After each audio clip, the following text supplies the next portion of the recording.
का सेट। आइए नजर डालते हैं आज की सुर्खियों पर। जमशेदपुर स्थित सीताराम डेरा से 45 वर्ष युवक की लाश मिलने से इलाके में फैली सनसनी। उलीडी में सैकड़ों लोगों द्वारा किया गया हुड़का जाम। कोविड-19 को लेकर सरकार ने जारी की नई गाइडलाइन। अब खबरें विस्तार से। जमशेदपुर के सीताराम डेरा थाना अंतर्गत पटेल नगर स्थित एक सार्वजनिक कुएं से 45 वर्षीय युवक का शव मिलने से इलाके में सनसनी फैल गई। मृतक की पहचान छोटा बाबू केबरतो के रूप में की गई है। बताया जाता है कि मृतक बीते शनिवार से ही घर से लापता था। काफी खोजबीन के बाद भी कहीं अता पता नहीं चल रहा था। इधर आज मृतक का शव कुएं से बरामद किया गया। मृतक मुर्गा दुकान में काम करता था। घटना की सूचना मिलते ही सीताराम डेरा थाना पुलिस मौके पर पहुंची और शव को अपने कब्जे में लेकर पोस्टमार्टम के लिए भेज दिया।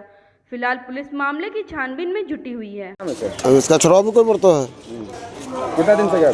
शनिवार 3:30 बजे रात से। वो दिमाग ठीक नहीं है इसका थोड़ा हल्का। तो यहाँ पे क्या हुआ? यहाँ पर तो बोलता मर गया, देखे नहीं अभी सकाल उसका। कहाँ पे लाश मिला था? तो कुआं का नीचे में है। आपको कैसे पता चला? अभी हमको खबर मिले हैं पर भीड़ बटा था ना सब। मेरा भाई को तो हम खोज रहे हैं 2-3 दिन से, तो देखे हम। क्या नाम है आपका? मेरा राजेश को बोलते हैं। भाजपा नेता विकास सिंह ने किया उलीडी थाना का हुड़का जाम। लगभग 2 घंटे तक सैकड़ों लोगों के साथ थाना के समीप अपने समर्थकों के साथ जमे रहे। ट्रैफिक पुलिस के खिलाफ जमकर नारेबाजी भी की। दिनांक 6 अप्रैल मंगलवार को मानगो संकोसाई महावीर कॉलोनी की रहने वाली कंचन देवी अपने भाई अभय कुमार उपाध्याय के साथ लगभग 2:30 बजे दोपहर में घर जा रही थी। उलीडी थाना के समीप छुपकर बैठे ट्रैफिक सिपाही ने डंडा लेकर अचानक उनकी गाड़ी के समीप आ गए और गाड़ी में डंडा मारने लगे। इस पर अभय उपाध्याय की गाड़ी अनबैलेंस हो गई और उनकी बहन कंचन देवी गाड़ी सहित बीच सड़क में पलट गई। उनके माथे से धारा प्रवाह खून बहने लगा और पैर हाथ पूरे छिल गए। यह सब देख ट्रैफिक पुलिस के सारे जवान मौके से भाग गए। किसी ने राहत पहुंचाने का काम नहीं किया। अचेत अवस्था में पड़ी अपनी बहन को बड़ी मुश्किल के साथ स्थानीय लोगों की मदद से अस्पताल ले गए। उसके माथे से 12 टाके लगे हैं, साथ में कमर से लेकर पूरे पैर जख्मी हो गया है। लगभग 3 घंटे बाद कंचन देवी को होश आया।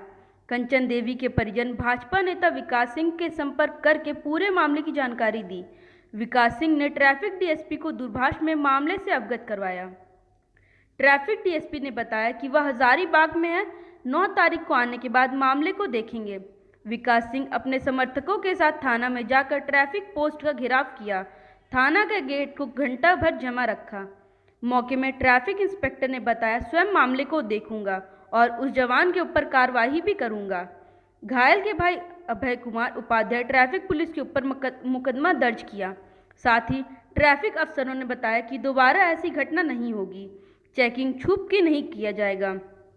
आज के हुड़का जाम कार्यक्रम में मुख्य रूप से विकास सिंह के साथ राजेश साहू, अमरिंदर पासवान, सुशील शर्मा, दीपक सुंडी, अरुण पांडे, विजय ओझा, जितेंद्र साव, सुशील शर्मा, भारती देवी, छोटेलाल सिंह, मनोज ओझा, राम सिंह कुशवाहा, शिव साहू, विनय कुमार, राकेश लोधी, संजीत शर्मा, जीतू गुप्ता, मोनू चौहान, हरकदेव प्रजापति, हेमंत सिंह, सुरेश प्रसाद, राजू श्रीवास्तव, दुर्गा दत्ता, निशांत वाजपेयी, राहुल मालाकार सहित सैकड़ों लोग शामिल हुए। कंचन देवी कल अपने भाई के साथ बाजार से अपने घर महावीर कॉलोनी खड़िया बस्ती जा रही थी। दोपहर का समय था, 2:30 से 3:30 के बीच का मामला है। बगल में सीसीटीवी लगा हुआ, आप सारे मामले को आसानी से देख सकते हैं। अचानक जो छुपा हुआ ट्रैफिक का पुलिस का जवान था, वो डंडा लेके गाड़ी के सामने आ गया। इतने में गाड़ी अनबैलेंस हो गई और महिला गिर गई। महिला गिरी ही नहीं बल्कि महिला बुरी तरह जख्मी हो गई। उसके 12 टाके सर में लगे, हाथ पूरी छिल गए, पैर से लेके जंघा तक, मैंने कमर तक पैर चलने लायक नहीं है, पूरा छिल गया। आखिर यह कब तक चलेगा? इस चीज के खिलाफ में हमने ट्रैफिक डीएसपी को दूरभाष में मामले की जानकारी दी। वो कहे कि हम हजारीबाग में 9 तारीख को आएंगे। हम थाना के सामने तब तक बैठे रहेंगे जब तक कोई आला अधिकारी आके इस मामले की जिम्मेदारी नहीं लेता है, तब तक हम यहाँ बैठे रहेंगे। साथ ही जो पुलिस का जो जवान था, जो सामने कूदा और भय दोहन करने का काम किया, उसका जब तक सस्पेंशन नहीं होगा, मैं यहीं बैठा। पुलिस की व्यवस्था का मामला हमेशा सामने आते रहता है, क्या मांग करेगा प्रशासन? निश्चित रूप से प्रशासन से मांग करेंगे कि कानून को काम अपना करना चाहिए। लोगों को हेलमेट पहनना चाहिए। जो लोग हेलमेट नहीं पहनेंगे उसमें फाइन करना चाहिए, लेकिन खुलेआम करना चाहिए। एक चोर का ऐसा छुप के चोर और सिपाही का खेल नहीं खेलना चाहिए। वो महिला जो मौत के मुंह से निकल कर आई है, निश्चित रूप से ऐसी घटना दोबारा और किसी के साथ नहीं घटे, इसीलिए आज हम लोग यहाँ में पहुंचे हुए हैं। कोविड-19 को लेकर सरकार की नई गाइडलाइन का पालन कराने के लिए जमशेदपुर अक्षेत्र ने शहर के विभिन्न क्षेत्रों में बाजारों में जाकर लोगों को जागरूक करते हुए नए नियम का पालन कराने की चेतावनी दी। झारखंड में कोरोना संक्रमण के लगातार बढ़ोतरी को देखते हुए झारखंड सरकार ने कोरोना का नया गाइडलाइन जारी किया है, जिसमें रात 8 बजे से सुबह 6 बजे तक झारखंड बंद रहेगा।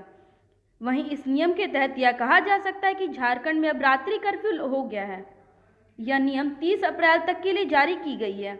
इस नियम का पालन करने के लिए जमशेदपुर जिला प्रशासन की ओर से जेएनसी के विशेष पदाधिकारी कृष्ण कुमार ने जमशेदपुर शहर के विभिन्न क्षेत्रों के बाजारों में अभियान चलाकर मास्क पहनने और सोशल डिस्टेंस रखने पर जोर दिया।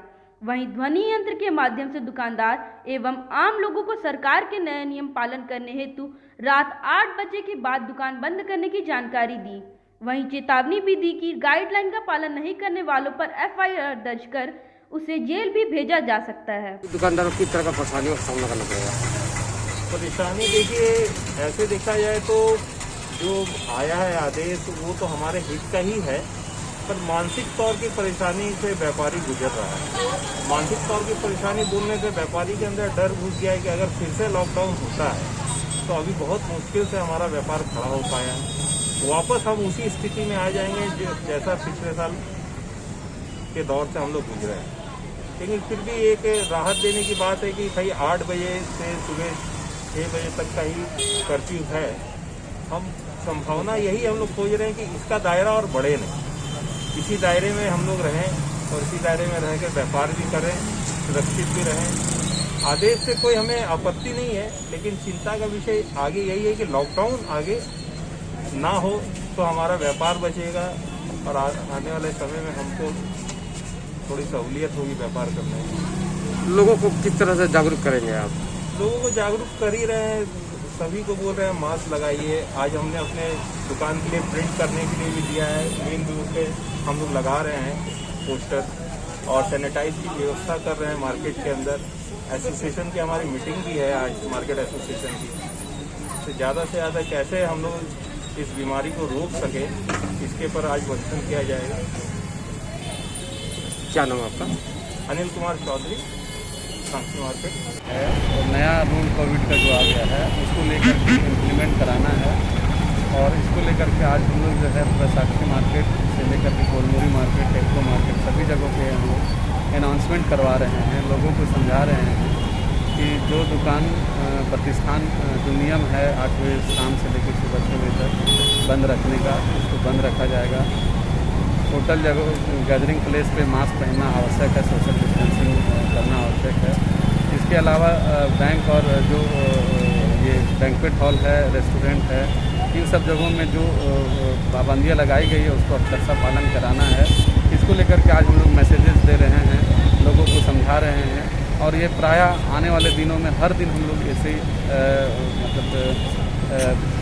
मार्केट में जाएंगे और लोगों को व्यापारियों को समझाएंगे और नहीं अगर मानेंगे तो उनके ऊपर जो है नेचर गाइडलाइन के तहत या डिजास्टर मैनेजमेंट एक्ट के देश की रक्षा करने वाला अब अपने ही घर की रक्षा करने में असमर्थ है।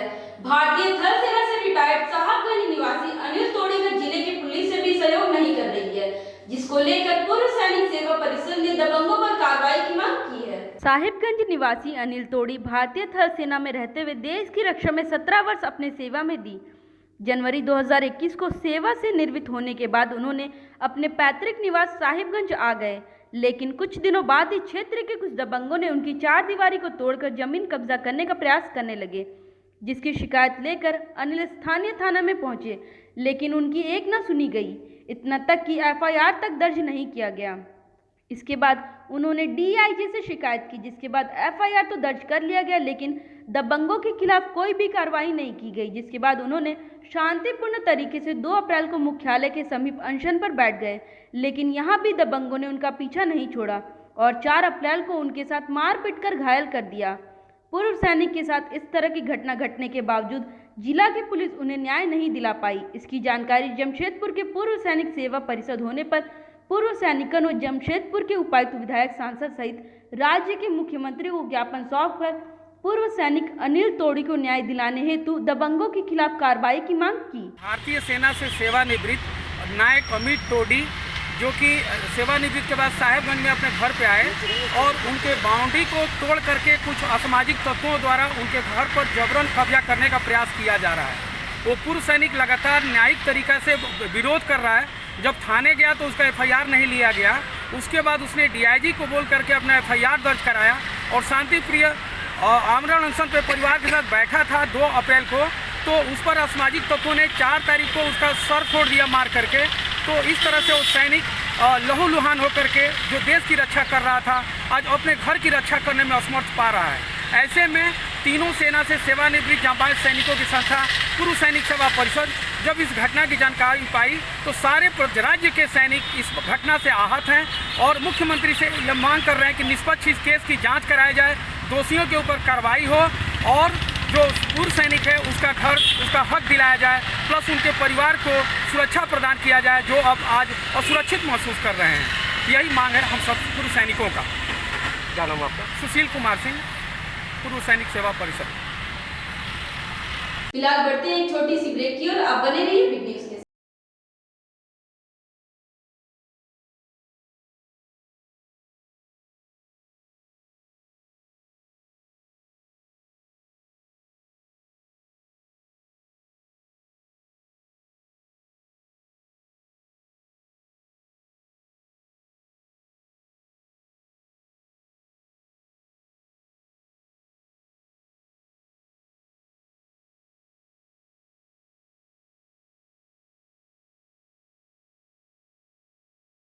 ब्रेक के बाद आपका पुनः स्वागत। हिंदू नव वर्ष आगामी 14 अप्रैल को है और हर वर्ष इस पूर्व संध्या पर नव वर्ष यात्रा निकाली जाती है। इस वर्ष भी इसकी तैयारी हिंदूवादी संगठनों के द्वारा जोर शोर से की जा रही है। हालांकि पिछले वर्ष लॉकडाउन होने के कारण ये यात्रा नहीं निकली थी और इस वर्ष भी बढ़ते कोरोना संक्रमण के कारण यात्रा स्थगित हो सकती है, लेकिन इससे पूर्व हिंदूवादी संगठनों के द्वारा इसकी तैयारी की जा रही है।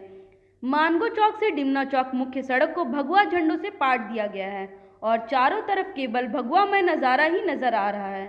ऐसे में देखना ये होगा कि क्या जिला प्रशासन इस वर्ष इस यात्रा को परमिशन देती है या नहीं। करने जा रहे हैं हम लोग का हर एक वर्ष की भांति इस वर्ष भी हिंदू नववर्ष यात्रा का आयोजन है और उसके निमित्त हम लोग नगर सज्जा का कार्य करते हैं और अभी पूरा एमजीएम से लेकर के पूरा आम बागान जो अपना सुभाष मैदान अभी हो गया है वहाँ तक हम लोग सज्जा का करते हैं। कितने तारीख को हिंदू नववर्ष है और कहाँ से रैली निकलेगी? नववर्ष चैत्र शुक्ल प्रतिपदा जो अंग्रेजी तिथि के अनुसार 13 अप्रैल को पड़ रहा है, उसके पूर्व संध्या पर हम लोगों की नववर्ष यात्रा होती है। अभी कोरोना को देखते हुए हम लोगों की समिति अंतिम समय में निर्णय लेगी कि यात्रा को किस रूप में करना है। अभी तक क्या निर्णय लिया गया है? अभी तक हम लोग एकदम पारखी नज़र बना हुआ है कि हम लोग को करना क्या। ठीक, अभी अब हर जगह आप लोग झंडा अभी सजावट का कर रहे हैं। नगर सज्जा हर एक साल होता है, ये 1990 से सजावट होते आ रहा है और उसी सजावट को हम लोग लगातार अभी तक करते आ रहे हैं। सरायकेला जिला चांडिल की आसनबानी पंचायत में घूम रहे एक ही गजराज शाम होते ही जंगल से उतर जाते हैं गांव की ओर। चांडिल के आसनबानी पंचायत आए दिन हाथियों का आतंक बना हुआ है। आपको बता दें कि पिछले कुछ दिनों से कई घरों को तोड़ा एक हाथी है जो कि वह शाम होते ही जंगल से उतरकर गांव की ओर चले आते हैं। दलमा और ट्यूटोरियल के बीच बसे ग्रामीण शाम होते ही काफ़ी परेशानी में आते हैं। हाथियों के कारण फोतलोगोड़ा, रागोखेना, साइछरना, रागाटाड़, पुनवास स्थल, कंदरबेड़ा इसके हैं। में हाथी आता है, बच्चा लिखा पढ़ा करता था, 5 बजे हाथी निकाल गया, लेकिन बच्चा का खतरा था। लेकिन इसका व्यवस्था कुछ करो, व्यवस्था नहीं करने से हम लोग का जंगल के अंदर घर है, हम लोग रहेंगे कैसे? ये तो कुछ नहीं तो करना ही पड़ेगा ना। नहीं करने से तो हम लोग का रहना जीना हराम हो जाएगा। हाथी यहाँ पे 4-5 बजे तक निकल जाता है क्योंकि यहाँ पे जंगल पूरा सटा हुआ है और लड़का लोग खेलता है मैदान में, तो कभी कभार मैदान में भी आ जाता है। तो दिक्कत होता है कि कहीं कुछ ये ना कर दे, कोई लड़का लोग को कोई मार उर ना दे, तो उसमें हम लोग को डर लगता है। और इसका तो कुछ व्यवस्था अभी तक हुआ नहीं है कि जंगल विभाग वाला ऐसा कोई कुछ अच्छा, जंगल विभाग से आप लोग कुछ हाथी भगाने का कोई दिया गया? हाँ, कुछ अभी तक कुछ मिला नहीं है, बट फटाका उटका कुछ नहीं मिला? नहीं, कुछ नहीं, फटाका उटका कुछ नहीं। हम यही बोलेंगे कि पटाखा उटका दे और हो सके तो 1-2 लाइट लगा दे हम लोग का गांव में, क्योंकि जंगल पूरा सटा हुआ है, इसीलिए बोल रहे हैं। शाम तक हाथी कितने बजे तक उतर जाते हैं? शाम तक 4-5 बजे तक निकल जाता है। अच्छा, आपका नाम? सुधांशु। नगर विकास और ग्रामीण विकास विभाग द्वारा 3 पुलिया और ईदगाह मैदान का सौंदर्यीकरण किया गया। उधर इस मौके पर सांसद के प्रतिनिधि और जुगसलाई के विधायक मंगल कालिंदी मौजूद रहे। वहीं करोड़ों रुपए की लागत से 4 योजनाओं का आज विधिवत उद्घाटन किया गया। पूर्व की रघुवर सरकार द्वारा इस योजना को पास किया गया था। वैसे 3 पुलिया के निर्माण से यातायात सुगम हो गया है, शहर से गांव की दूरी भी कम हो गई है। वहीं काफी पुरानी मांग ईदगाह मैदान का सौंदर्यीकरण भी था, वह भी भली भांति संपन्न हो गया। वैसे सांसद फंड से कई योजना का आधारशिला भी रखी गई। वैसे मौके पर मौजूद विधायक मंगल कालिंदी ने कहा कि पूरे सरकार द्वारा इस योजना का शिलान्यास किया गया था। वहीं आज इस योजना का उद्घाटन किया गया। साथ ही उन्होंने पूर्व सरकार पर तंज कसते हुए कहा कि बीजेपी सरकार इस उद्घाटन समारोह में अपना नाम कमाना चाहती है, लेकिन ऐसा नहीं है। यही योजना माननीय मुख्यमंत्री हेमंत सोरेन के आह्वान पर किया गया है। उद्घाटन समारोह में दोनों पार्टियों के बीच तालमेल में कमी देखी गई। हमारे जुगसलाई विधानसभा क्षेत्र थोड़ा साइड पर राज्य के मुख्यमंत्री माननीय हेमंत सोरेन जी के कर कमलों द्वारा जो बहुत दिन से जुगसलाई में ईदगाह मैदान की स्थिति दयनीय स्थिति थी, हमने माननीय मुख्यमंत्री जी को लिखकर दिया था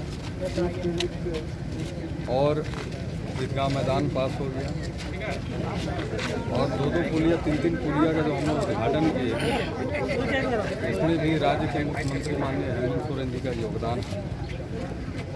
और उनकी सोच है कि राज्य के लोगों के बीच में विकास का कार्य और जुगसलाई विधानसभा क्षेत्र से आज जो बागबेड़ा के लोगों को बहुत आबादी वाली क्षेत्र है जिसको जोड़ने का काम इस पुलिया द्वारा किया, जो आज हमारे बीच में हमारे लोकप्रिय जुझारू जिला परिषद छोटे भाई किशोर यादव जी भी हैं, इनका भी विकास में बड़ी योगदान रहता है और लड़ाकू नेता भी हैं।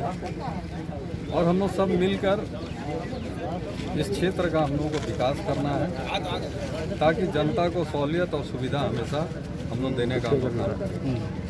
विधायक जी संसद के प्रतिनिधि हैं वो। सुनिए ना, ऐसा कोई बात नहीं है।